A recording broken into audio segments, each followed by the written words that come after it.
साथियों, जय भारत। उम्मीद करता हूं कि आप सब कुशल होंगे। मैं आरपी मौर्य, चीफ राष्ट्रीय अध्यक्ष मंडल भारतीय राष्ट्रीय पार्टी। साथियों, आज का ये वीडियो विशेष तौर से बिहार के कुशवाहा समाज के लिए है और अन्य प्रदेशों के भी साथी इस पर ध्यान दें।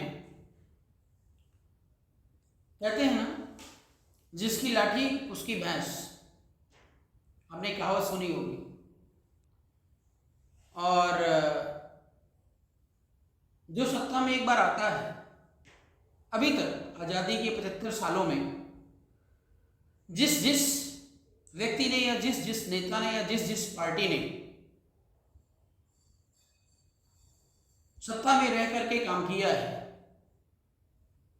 वो अगर चाहते तो अब तक हर व्यक्ति को न्याय, अधिकार, सम्मान मिल चुका होता। लेकिन नहीं, जो जो सत्ता में आया उन्होंने अपने बचाव के लिए अपनी ही जाति बिरादरी को थोड़ा थोड़ा प्रमोट किया। ज़्यादा नहीं, थोड़ा थोड़ा इसलिए क्योंकि वह व्यक्ति जो उनकी जाति बिरादरी का है, वह उनकी सेवा कर सके, उनसे आगे ना जा सके। बाकी अन्य जाति बिरादरी के लोग लावारिस की जिंदगी बिताए हैं, आज भी बिता रहे हैं, कल भी बिताएंगे। ध्यान रखिएगा। एक फिल्म में देख रहा था, ध्यान नहीं है मुझे उस फिल्म का नाम क्या है। प्रशासन ने एक गांव को अपने रजिस्टर से खत्म करना चाहा। मीन्स डीएम ने ये चाहा कि फला गांव को का नामो निशान मिटा दिया जाए।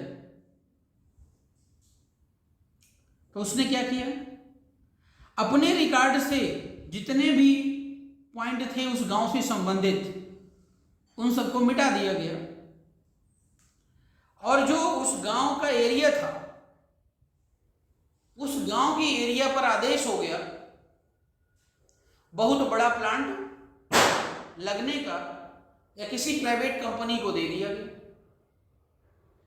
जब अंदर से पूरा रिकॉर्ड मिटा दिया गया तो किसी के पास कोई सबूत है नहीं, लोग वहां भी रह रहे हैं। सरकार ने आदेश पारित किया और सीधे बुलडोजर चलवा दिया, जो अभी आजकल योगी बाबा कर रहे हैं। तो आप समझ रहे हैं, सरकार द्वारा किए जाने वाले शोषण को मैं थोड़ा सा प्रकाश में ला रहा हूं। ये सरकार इस तरीके से काम करती है, अपने उद्देश्य शासन सत्ता को बचाने या अपने फायदे के लिए किसी का भी गला काट सकती है, किसी का नाम रजिस्टर से मिटा सकती है और किसी को इस देश से बाहर भेज सकती है। ऐसी धूर्त सरकारें आजकल भारत देश में और आपके प्रदेशों में राज कर रही हैं। ऐसी स्थिति में जब क्रिटिकल कंडीशन हो जाती है तो उन्हीं को, जो जिनके साथ अन्याय होता है, शोषण होता है, उन्हीं को माओवादी कहते हैं और उन्हीं को नक्सली कहते हैं कि बेचारे अपने अधिकार और सम्मान की रक्षा के लिए वे दर दर भटकते हैं और शासन प्रशासन से उनके दिलों और दिमाग में नफरत पैदा हो जाती है। आए दिन एक दूसरे को मारते काटते रहते हैं। तो नीतीश सरकार ने जो प्रदेश में अराजकता फैलाई है, वो अराजकता आपके सामने है। पिछले सर्वे के मुताबिक कुशवाहों की संख्या बिहार में 9 से 10% थी और आज लगभग 12 से 15 साल के बाद वह जनसंख्या घट करके 4% हो चुकी है। सोचने वाली बात है। मीन्स लगातार देश हर चीज डेवलपमेंट कंडीशन में है, डेवलपिंग कंडीशन में है। हर चीज में तरक्की हो रहा है। एक बाप के 2 बेटे, 2 के 4 हो गए, 4 के 8 हो गए, 8 के 16 हो गए, ये प्रोसीजर चल रहा है। लेकिन नीतीश कुमार की रजिस्टर में वो संख्या नहीं बढ़ी। कितना बड़ा मतलब एक सामाजिक हत्या हुई है इस कुशवाहा समाज की, सोचने वाली बात।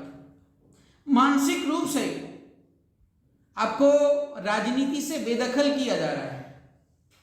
समाज को समझने की जरूरत है, एकजुटता को दिखाने की जरूरत है। हम तो दूसरे को अपना दुश्मन मान रहे हैं, जो हमारी व्यवस्था या हमारे बिरादरी से या हमारे कैटेगरी से नहीं है, लेकिन यहां तो अपने ही नाक बन करके बैठे हुए हैं।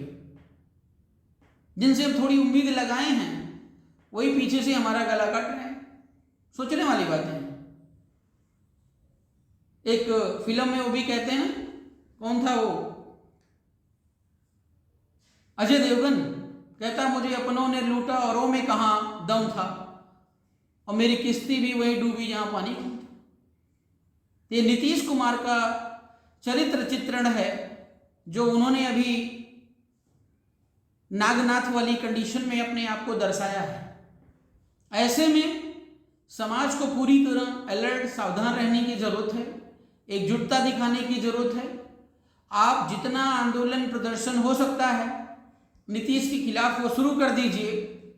पटना का गांधी मैदान भरना है, भर दीजिए। सब लोग 1 दिन, 2 दिन, 3 दिन, 4 दिन सत्तू पिसान लेकर के निकल पड़िए और वहीं पर बनाइए, वहीं पर खाइए। और नीतीश कुमार को बोलिए कि अपने काउंटिंग जो मशीन है उसको लेकर आइए और यहीं पर गिनती करवा लीजिए कि हम कितने कुशवाहा लोग हैं।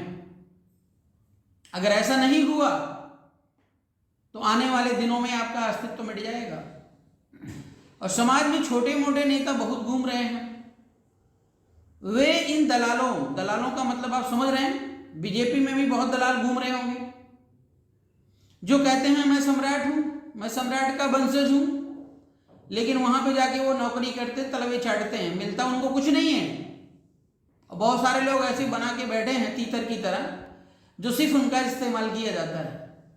आप लोगों से निवेदन है कि आपको अब स्वतंत्रता पूर्वक चलना है। अपने हक अधिकार के लिए अगर लड़ना है, स्वाभिमान के लिए अगर लड़ना है, तो आपको स्वतंत्र प्लेटफॉर्म क्रिएट करना पड़ेगा। और वो स्वतंत्र प्लेटफॉर्म केवल और केवल बीआरपी है। आपके पटना में बीआरपी आ चुकी है, पूरे प्रदेश में काम कर रही है। आप लोगों से निवेदन है कि बढ़ चढ़ करके इस पार्टी का हिस्सा बने और अपने न्याय, अधिकार, सम्मान की लड़ाई आज और अभी से शुरू कर दें। अन्य पार्टियों में जा करके कभी भी आपको अधिकार और सम्मान नहीं मिलेगा। यहां से लात मारे जाओगे तो वहां जाओगे, वहां से मारे जाओगे तो वहां जाओगे। कोई जल्दबाजी नहीं है, ये भी बता रहा हूं मैं आपको। कुछ लोग जल्दबाजी में कि अभी 2 महीने में मैं सरकार बना लूं, 2 महीने के चक्कर में भी आपको नहीं पड़ना है। हमको अपना पैर जमाना है, हमको अपना अस्तित्व बचाना है। इसके लिए आज से और अभी से जहां पर भी हमारा वोट पड़ेगा, स्वतंत्र पॉलिटिकल पार्टी में पड़ेगा, एक साथ पड़ेगा और एक तरफा पड़ेगा, तभी आप अपने अस्तित्व को बचा सकते हैं। अदरवाइज ये संभव नहीं है। और इस तरीके से दर दर ठोकरें खाते रहेंगे, आए दिन मरते रहेंगे और कोई भी आपको नहीं बचा पाएगा। आज लोकतंत्र है। अगर वो सम्राट अशोक का जमाना होता तो मैं 2 मिनट में आपको बचा लेता, तलवार निकल पड़ता और जिसको कहते उसको काट के आ जाता। लेकिन जमाना आज लोकतंत्र का है और इस लोकतंत्र में संख्या बल बहुत ही महत्वपूर्ण है।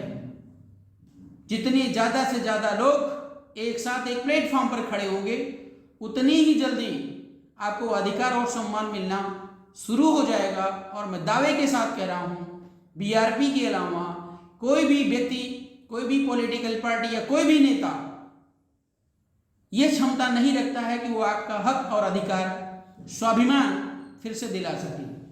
बाकी आप खुद समझदार हैं। अन्य साथी जो अन्य प्रदेशों से सुन रहे हैं हमें, उनसे भी मेरा निवेदन है कि आज बिहार टारगेट पे है, कल आपका राजस्थान, उत्तर प्रदेश या मध्य प्रदेश या गुजरात कोई भी होगा।